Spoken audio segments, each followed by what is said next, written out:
Hi everyone, and welcome along to our Sunday market analysis show. Special show today. We are a little bit lucky. We will have in the room today. We're going to have a couple of changes. We've got Lloyd is held up by weather conditions in Singapore. So joining us today, in addition to Alexis and Ash, will be Julian as they have a look at the market that's ahead. Great to see so many people in the room many of them coming straight from Julian's exclusive Actions to Wealth education piece. So great to see you guys all in. And just waiting, Maya, if you'd be able to see if Alexis and Ash are in the room and need to be given some powers. Look like it. Julian, can I? Oh, here we go. Ash, looks like we can go look. So again, a bit of a special treat for all of you guys. Great to have you along today. My name is Paul Bottrell, and I am the founder of Actions to Wealth. It's my pleasure to have the team join me today. We're going to have a great session. We're going to have Ash lead us away. We'll follow it up, and Ash will be in. He'll be in next. We will have Alexis follow it up, and we will have Julian after that. Julian coming straight out of a session. He's just on interest rate yields. I think we'll have a bit of a follow-up to that and some market overview from him as well. So going to be a great session. Lloyd, unfortunately, held up in weather in Singapore and can't join us live. Ash, are you with us? Oh, yes, I am, mate. How's things? Mate, things are great. Been another big weekend, hasn't it? The Wave Rider update yesterday. We updated the company on the new strategy. Been a long day of teaching yesterday, and nice to be back. Julian's just done his interest rate thing, which was great, and now we're going to get some market analysis from you. So, Ash, start of the month, are we doing FTSE today, or are we doing data today? I think we're on data today, actually, but I mean, it's going to link in some respects to the FTSE. Hey everybody, let's leave it to you, buddy. Okay, so let me share my screen so you guys can see what we've got with the COT data. I've got somebody needs to give me powers on the other one that I'm signing up, if possible. Would be great. There we go. That looks better already. Right. So what we got is this. So let's have a look through this this data here. So the reason that I was saying that the FTSE may well link in is that the most notable thing right now is what's going on really with the US equities. You know, what's happening with the S&P, what's happening with the NASDAQ as well. So when we go down here, where is my NASDAQ? There we go. The NASDAQ really, when we look at this, we can see the moves to the downside that we've seen with the NASDAQ, and the NASDAQ also started to collapse on Friday, and there was some pretty heavy news, I think, from Russia. It sounds like Joe Biden is a little bit concerned with the fact that Russia may well be on the move, and the NASDAQ seemed to be the one that was, out of all the indices, it's going to be the one that's going to suffer the most. When the indices come down, which I think inevitably they will do, it will be the NASDAQ that will probably lead the way, and the reason for that is that when the equities were going up, the NASDAQ led the way. So we're likely to see the NASDAQ come down and come down hard. But what I think is quite notable about the NASDAQ is the numbers aren't particularly negative. You know, when we're sort of looking at this, we do see a little bit of a pickup here in buying and a little bit of a pickup in selling. So there's a slight disparity between the two numbers going on here. Whereas what we see back here is when they started to split, we started to see the sellers start to build up and the buyers just come away, and eventually the NASDAQ starts to fall. But we're not really seeing that now. So I suppose the reason that I think this is quite notable is that it's suggesting that we may not have the right timing for the equities to just completely sell off.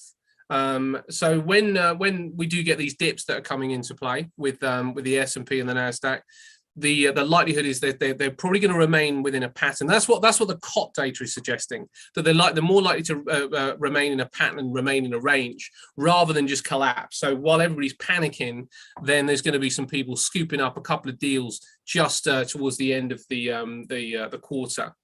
Now, if we also look at the seasonal picture for the Nasdaq, the seasonal picture is a little bit messy. It kind of it starts to rally around about mid-February, then it starts to come back down again. But then we start to see a really big rally potentially towards the end of March. Will it come this year when we got things going on with interest rates? I'm not so sure, because Julian's probably already covered this, but the Fed are either going to choke the economy, which is going to bring money out of it, which is going to affect equities, or they are going to have to do an out-and-out reversal, and then there'll be a little bit of panic as people readjust. When you then start to look at other risk-on assets from that, then it does actually show Australian dollars still looking relatively strong. So you could start looking around then and saying what's risk on and what's risk off. And what the COT data is suggesting at the minute is that we may not quite be in that out and out risk off phase just yet, not just yet. So we will hold our breath.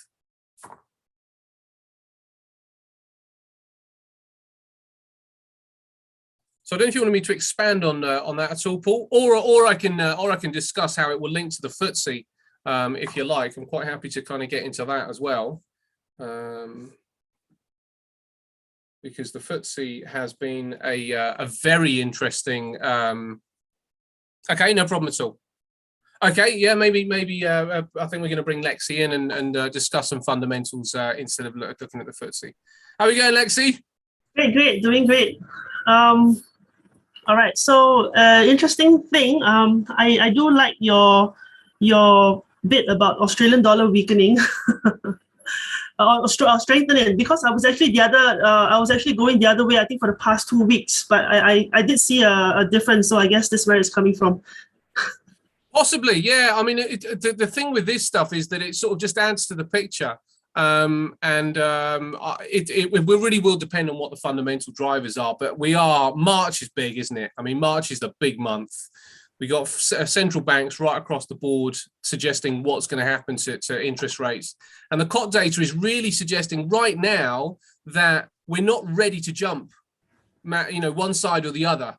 That they still seem, as you say, they're still quite positive on the Australian dollar at this point. They're not hugely negative on equity. So they're not really suggesting an out-and-out rout just yet. Yeah, that's really interesting. So I think across the board, I'm just going to flash the screen.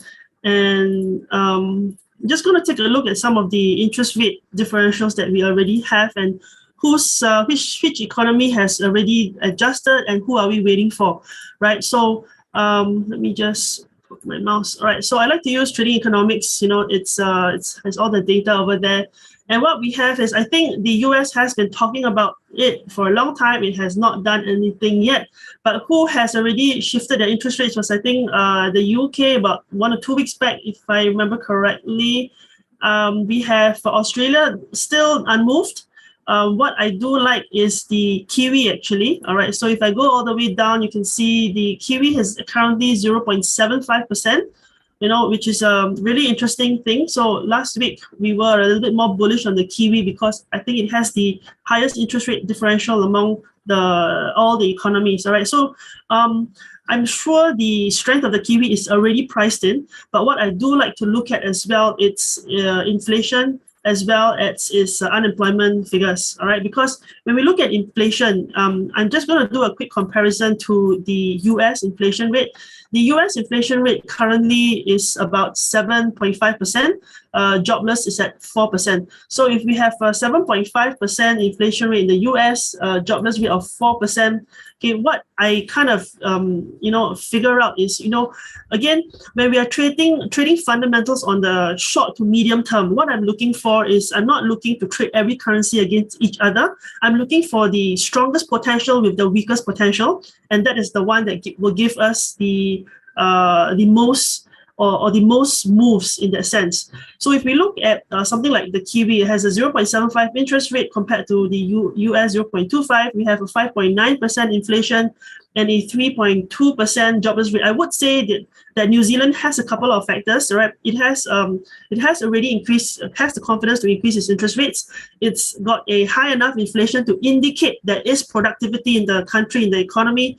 It has a relatively controlled jobless rate, which means that it looks like New Zealand has kind of got it okay. I mean, probably Julian later on can share with us about how it's going in New Zealand, but it looks to me like New Zealand's statistical numbers comparatively are doing pretty okay. I would like to compare with Australia, and Australia only because it has a lower interest rate at the moment. So if we have Australia over here, you can see its interest rate is 0.1%, 0.1%, 3.5% inflation. Okay, so I'm just going to do a 3.5 inflation, which is lower than New Zealand's, all right, but a 4.2% jobless number, which is higher than New Zealand's. So just based on this comparison, I mean, at the back of my head, my question mark would be, it hasn't increased interest rates. Its inflation is not as high comparatively to the rest of the world. All right, like even the UK has 5.1%, UK 5.4, Euro 5.1, UK 5.4, and the UK, what I like about the UK, a little segue here, it's also got I would say a controlled, jobless number. I think anything nearer towards its historical median in this COVID environment is controlled. It's not too high, not too low. It's controlled. They're working it out. They're getting somewhere. So Australia has a 4.2%, higher than New Zealand. But if we go in, I'm going to click in and look at its jobless figure. I would say it seems to have its jobless rate controlled. So the question mark is, if they seem to be controlling unemployment, where's the interest rate move, or when is it coming? And where is its inflation figures? Are they having enough productivity to give that productivity boost to the economy in that sense? All right, and this is probably why I was kind of bearish on the Aussie for a while. And what I'm looking forward is, Aussie still has 0.1% interest rates, and because markets are a little bit more reactive at this point, it's very sentimental based trading. My next question is, will they increase interest rates? Because comparatively across the board, they are in the lower tier, right? Not including Japan, which is minus 0.1, Euro, which is at 0 for the longest time. So it's 0.1, which is the lowest comparatively among the UK, the US, and New Zealand, Canada, etc. So the question is, I will only probably be interested in a bullish Aussie dollar a little bit more confidently when they start to have some news coming up that says, okay, they might consider pushing interest rates higher, which I don't think they will, because their inflation rate is not high enough to be alarming at this stage. All right. If we look at the US interest rate, it's almost at an all-time high, 7.5%. So they are very worried about it. I'm going to go to a 10-year. So it's the highest it's ever been for the last 10 years. If I go to the 25-year mark, you can see the only time it's surpassed that 6-7% period was in 2008, 2009. I think this is almost when the last, just before the last big financial crisis, right? So it is a bit worrying right now because it is meeting inflation rates at all-time highs. And the question is, what's going to happen next? Will this affect monetary policies, fiscal policies, and what is the government going to tackle to focus on? Is there a reason why the US hasn't launched its interest rate increment yet? They've been talking about it, but it hasn't come out yet. And how much interest rates increment can they do? All right, the last time in I think 2015, 2016, when interest rates have started to go up, they progressively actually increase interest rates like four times a year. Right, almost every quarter they increase interest rates by about 0.25. Will it happen this year? So I think March will be interesting for us, because I think March has a potential. It's a potential period, end of Q1, whether or not the US will finally tell us, okay, we are confirmed, we're increasing interest rates another 0.25. So until then, I'm still bullish on the US. However, despite its slow interest rates movement, and one reason for that is actually pretty simple. The S&P is at its all-time highest for I think almost quite a long time, and in the recent, this is a daily time frame for the S&P. All right, you can see the S&P has come off very, very hugely from a 4,800 is tested the 4,002. Where is it going? It still looks a little bit bearish. My question mark is, value of currency, two things, supply and demand, in a very easy, more direct way to think about it. If you want to buy stuff, you want to buy things in the stock market, you want to buy commodities, you want to buy oil, you want to buy gold, what do you need? You need US dollars because that's the internationally traded currency. So if price of oil is going up, what do you need to get to buy oil, right? US dollars to buy oil. If you want to get in at stocks, so if people think these prices are value coming back, if they think stocks are cheap, they want to buy stocks. I'm not sure whether it's a good thing to do it so, but you need US dollars, right? And if you are selling your stocks because you're not sure whether or not the stock market will still continue going up, what you're going to do, you will want to hold US dollars. You might convert your stocks into US dollars. I don't know, but I'm not giving up on the US dollars yet because I still think there's a demand for the currency at this point. All right. And I think that pretty much concludes my section today. I'm still a little bit bearish on the Aussie, but eyes on the market, waiting to see what comes out first, because last week we had we had a very big retracement towards the upside on a lot of the Aussie pairs. And just scrolling through, you can see they had quite a number of green bars last week. All right, and my question is, will they continue showing me green bars next week? I'm a bit more inclined to be short on the Aussie, bullish on the dollar, a bit bullish on the Kiwi. But other than that, just wait and see, keep an eye on the news, and treat your strategies, treat your technicals. I think you guys will be fine. Cheers, Alexis. Thank you very much for that. So a little bit bearish on the Aussie, a bit bullish on the US and the Kiwi. Is that right, Alexis? Yes, correct. Where's the table that you share with us, Alexis? Where'd you get that from? This is from Trading Economics. It's a free statistics page, and if you pay a subscription, you can download all its historical data. So how much is the subscription? I can't remember. It's quite a bit. So what was it called again? Trading. So what was it called again? Trading Economics. Trading Economics. Yeah. I think it's always interesting. People who are learning and getting on the trading thing are always looking for resources. It's a bloody good resource too, from what I can see about Alexis. I'm not sure why you'd want to download. There's enough data there to send me to sleep. I'm not sure you'd have some more data to put you to sleep even longer. We see enough data just in the testing, never mind this stuff. But yeah, cool site, and certainly interesting to do the comparisons between different things. Inflation rate in Turkey, 38.69%. That is a problem, right? Yeah, correct. I mean, if you are trading the exotics and you want to see how economies are doing in terms of its basic numbers, this is a good website for the free numbers, I would say. Yeah, some interesting numbers. Look at Japan, G to GDP, 266.4. Yeah. Some of those numbers. Some pretty extreme numbers in the world now. Julian, you've just finished talking interest rates with the team, the Access to Wealth clients. Are we on interest rates today? You're a macro markets guy. You're a, can I call you these days a freelance trader and advisor? I think that works, Paul. Thank you. Cool, mate.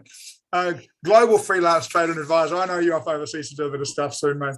Mate, what are we talking about today? We're talking about interest rates. We're talking about markets. I can see some sentiment cycles sitting up behind you, so I'm wondering what we're talking about. Well, I thought I'd set the scene because I talk about the sentiment cycle so much that I thought I'd just have it as my backdrop now from here on in. Yeah. So look, guys, let's head straight into this, and I think really this is a bit of an update. I'm just going to share my screen. Just give me 2 seconds to get there. Cheers. Yep. Okay. Right. And let's do that, and we'll do that. Here we go. So hopefully you guys can see this as we go through now. So I'm just going to. I was interested in what Alexis was saying about. I always listen, and everybody, you should listen to what Alexis is talking about. She's really wrong, by the way, for the record. So, okay, I want to talk to you initially about the stock market. For those of you that follow any of my work, both publicly and also within the group privately, you'll know that I'm a huge fan of the sentiment cycle, and I'm a huge fan of the analysis that's going on right now, pivotal moment. And you can just see if I move my head slightly over here, this bit around here, where are we going? There. This is where we're living at the moment. Okay, we're in the disbelief phase. Okay, of the sentiment cycle. Now, when you now look at the screen that I've got in front of you, this is the S&P daily chart. Maybe we need a bit of perspective. Let's stick this up on a weekly basis. Okay, we go back a little bit further. Wow, look at that. The market had a pretty good 21, right? And also 20 as well too. I think that story's out there. You guys don't need me to talk you through that. You know exactly what's been happening. Where I'm interested in is what's going on now, because of course I don't care about yesterday, I care about tomorrow.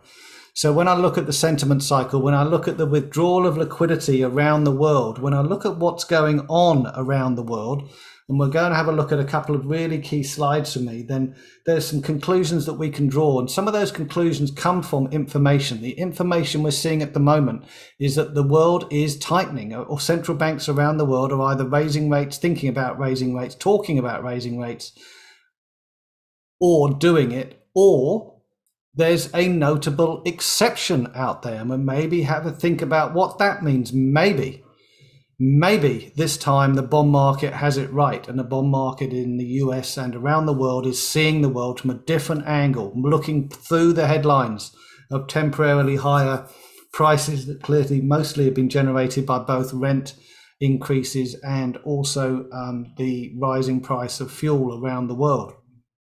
When you unpick all of this, try and make sense of it. What's happening is interest rates in the very short end are rising, liquidity is tightening, central bank balance sheets are beginning to either slow down the growth or they're shrinking in absolute terms.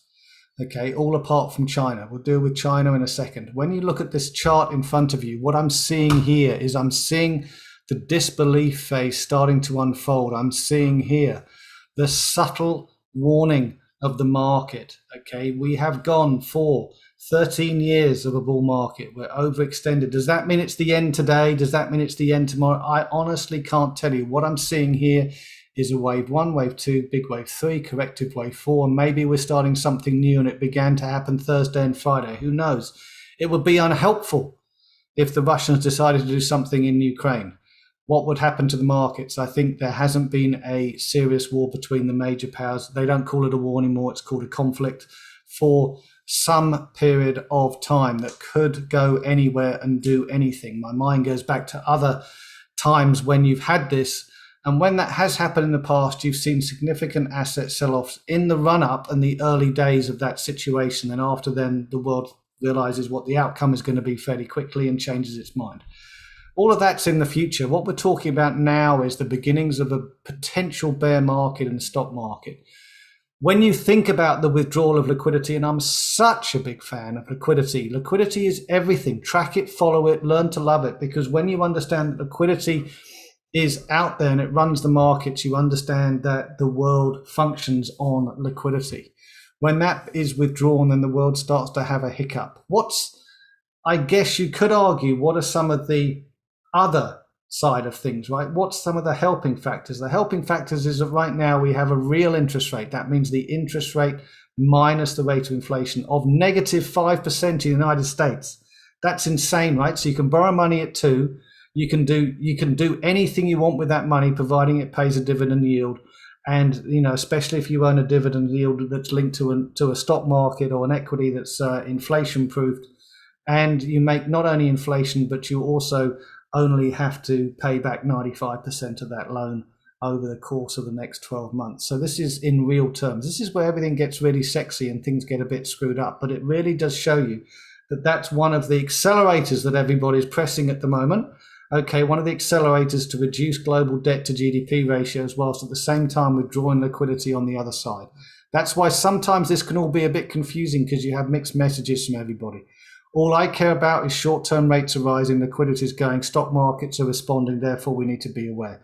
This chart of the S&P suggests to me that currently the price action, unless we break above these previous highs, is going to be corrective in nature. I'm looking for what happens when we get into this area. Do we continue to a new bear market, or do we stabilize and then run up in the period up to Easter? Who knows? I'm not sure what's going to happen. Let's watch it.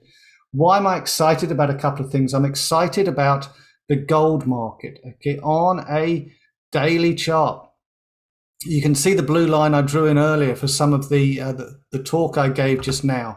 Okay, this is higher highs and higher lows, certainly higher lows, right? There's something happening in gold. For those of you that want to talk technicals in the gold market, here's one of the technicals. About 10 days ago, somebody bought the largest amount of gold for the gold ETF that has ever been bought in one day. And they followed it up the following day with another huge purchase. That was an amazing amount of tonnage, that not ounces, but tons that were bought of gold.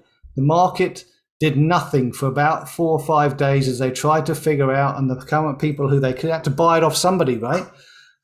They bought it off somebody and they had to try and figure out a way. I doubt any of the dealers were carrying that much inventory as a way of trying to get it back. And then once they covered their positions from that large buyer, look what happened next. This happens time and time again. It's important when you hear this news. When you see there's a significant buyer, it doesn't mean the market's going to rally today or tomorrow or the next day. What it means is the market will do well over a period of a few days or a few weeks, right? At that point, it's really hard to find a reason for gold to go down. Nobody owns gold. Everybody, if you talk to them, think gold's a terrible investment. Volatility is too low. It's not exciting. You'll hear lots of people be reasonably negative about it, but it's broken out. So what's going on? I think this is the beginning of something. I've said this once or twice before, only to be disappointed. This is my eternal bullish case for gold. Look at this, right? It has gone nowhere for so long. I literally have, if I'd have fallen asleep, it's like a Rapunzel. It's like a child's fairy tale, right? Fall asleep for 2 years, come back, gold's the same price.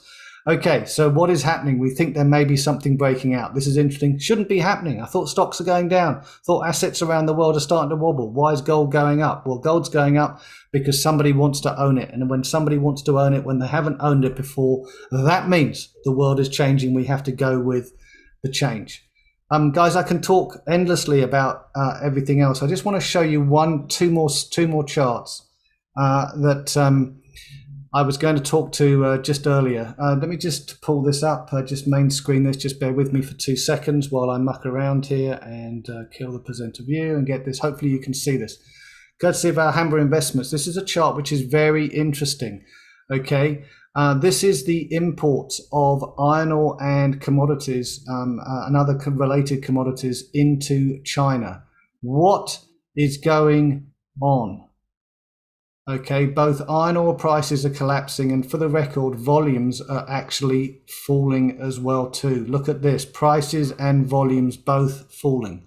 That is not a bullish sign for the next 6 months. When you look at, we'll come out of this, when we look at the Baltic Dry Index, for those of you who don't know what I'm talking about, because I'll put this up here, I can't even do it on a bar chart, doesn't trade every day. What it is I put up a line chart here. They just have a closing price. Well, that doesn't look very good, but it's recovered a little bit recently, hasn't it? Yeah. Now go look at this, right? Do you remember all those supply shortages we have? Everybody's complaining about how much those containers are costing. Well, look at what's happening to dry freight rates. So from the high of 5,600, we're now back to the same price of when? What? 2021? No, not just 2021, 2020. Oh, hang on a second. 2019. Oh, hang on a second. No, 2018. How far do we have to go back? We have literally got back to the old prices for dry freight rates. What does that mean? You're shipping things like timber and things like that. Rates have come off, right? Forward rates have come off. Now, why would that be happening? Perhaps all those problems that we've been seeing in the supply chains are all resolving themselves. Maersk came out this week and said that volumes, they do not expect volumes for this year to be higher than they were last year. In fact, they expect them to be modestly lower. Okay, volumes to be lower. Well, in terms of pricing, you can probably expect, given they've made something like another, I think Maersk alone made 500,000 extra containers this year. At some point in time, those containers will come onto the market. At some point in time, somebody will ship them for any old price, right? So I see all of this inventory overhang being cleared. I see all these things happening. I think there's going to be some interesting problems cropping up in the market and the world. And I think overall, the key thing that's happening is the interest rate market has got this right. Okay, what it's saying here, long-term interest rates, despite what you read in the press, despite what you hear about the Fed, despite what you hear everywhere else, right? Long-term interest rates are lower than they were a year ago. Lower, not higher, but lower. Okay, the 10-year rate is slightly higher. The 30-year interest rate is slightly lower. And the 2-year interest rate is crazy high. The yield curve has literally flattened like crazy. That's normally a good sign, right? But only a good sign when you have normal interest rates. Trust me, guys, 2% is not a normal interest rate. This is not good. So two things that I'm not happy about at the moment. One, a flat yield curve is not good for the economic prospects going forward. Secondly, because it may invert. Secondly, on top of that, the absolute level of interest rates is way, way, way too low with inflation where it is. So what is that telling you? Who's right? Is the bond market right or are the inflationistas right? I live by my old experiences of what I did for a living. I'm going, the bond market's got it right. It's seeing what's going on in China. It's seeing what's going on in supply chains. The economies are slowing. Is the Fed raising rates into an economic slowdown? It looks like that's about to be what's taking place. Guys, that's it for me. I hope you got the message. It's exciting. We're going to have a crazy, crazy 6 to 9 months. How much fun are we going to have and how much money are we going to make trading our way through that? Well, Julian, I'm very much looking forward to seeing that come out. These are markets. It's exciting times as the world looks to correct post-COVID. Stagflation coming. These are some interesting coming in. No, go and look what stagflation means. Stagflation means inflation without growth. You guys got to be crazy. Okay, no, there's either going to be growth or there's not going to be any growth whatsoever, right? I mean, like whatsoever. Okay, so inflation and growth will both fall back very quickly. So no, stagflation is very low growth and very high inflation. We're not entering that environment, different environment. Interest rates are telling us, Julian, that this inflation may be short term, maybe 6 to 18 months, that full employment around the world might also have a few issues, not saying we're heading for 20% unemployment, but we might see some growth. These are the kind of things we're expecting to see. We're expecting to see transitory markets, aren't we? Markets are going to change in the next 12 to 18 months, right? Yeah, totally. Look, this is a different world, right? For those of you who have been following the US stock markets and asset prices in generally quite closely, the bear market started about 12 months ago. Okay, it just hasn't reflected in some of the indexes. It's only recently that the indexes have started to struggle. But if you go back and look at what's happened in crikey, you can name them, right? What's happened in some of the Nasdaq stocks, the off the run stocks has been crazy. There's been losses of up to 80%. Go and look at ARK, good old Cathy Wood's fund. That peaked out at 160. Now it's 75, right? That to me is a bit more than a small correction, right? That to me is a mare. So you've got a lot of things happening in here, right? So I meant nightmare, obviously, no reference to Finger. So, but it's just absolutely crazy things going on here that are happening underneath the surface about the way in which some assets are being repriced as we speak. And I don't think we're over yet. I think there's a bit more to come. Mate, it's interesting. Nasdaq and S&P both look to me like double top Thursdays, and they look as bearish as I've seen them for a while. And next support after the previous lows on them aren't that close. It'll be interesting to see if we do push through. I think we'll see how this all plays out, mate. It's going to, as you say, well, the traders are funny, right? Because the first thing they do is they say we need volatility. But when they get it, they'll get scared of it, right? But this is what we do. When markets move, we can make some money. Look, this is opportunity, right? Volatility creates opportunity. What happens is you decrease your time frames and you trade on a lower time frame because you then have the opportunity to make money quicker, right? And that's why volatility is so much fun. It's much more boring to make money over the course of 3 weeks than it is to make it over the course of 3 hours. Okay, so that's why the volatility picks up. We get really excited as traders because we can make money quickly. I guess you could argue we could lose money quickly, but we don't do it that way, right? Because we know we always make money because that's what we do and that's what we're good at and that's why we're here. Right, so that's the object of the exercise. It just means that we have to spend less time in the markets concentrating and less of our working capital spent sweating it out on overnight closes and things like that. When we can't see what's going on, we can do it all on the same day. Mate, thank you very much for coming in. Lloyd got stuck in a bit of I understand the weather in Singapore is not lovely today. I've got to say the weather in New Zealand is not that lovely today. I'm amazed at everybody. I am amazed that Paul is even here today, that his house hasn't actually blown over. Mate, I literally picked up trees off my driveway. We had a tropical cyclone come through Wellington today. In Auckland, the bins moved across my driveway. That's the definition of a really strong windy day. Paul might have a slightly different definition. Yes. I literally moved trees off my driveway this morning. Mate, thank you very much for your piece. Great to have you and great to have great numbers in the show today. This could well be record numbers for the last 2 or 3 years in the show. Good to see the new format really taking place. Look forward to having you back. I know you're back doing another piece for Actions 12th next Sunday. Back about a month from now doing your part for the student, the Actions 12th exclusive students one you did today. Thank you very much for that. For those that joined us today, I hope you got something out of it. It's interesting to see the different perspectives that Ash, Alexis and Julian, all fundamental-based people to some degree, bring to the market and what they're looking at for the weekend. I hope you can use it to make some money. Stay calm. Opportunity is knocking for us. It's now a matter of staying calm and executing well to make some money from it. See you guys. Take care.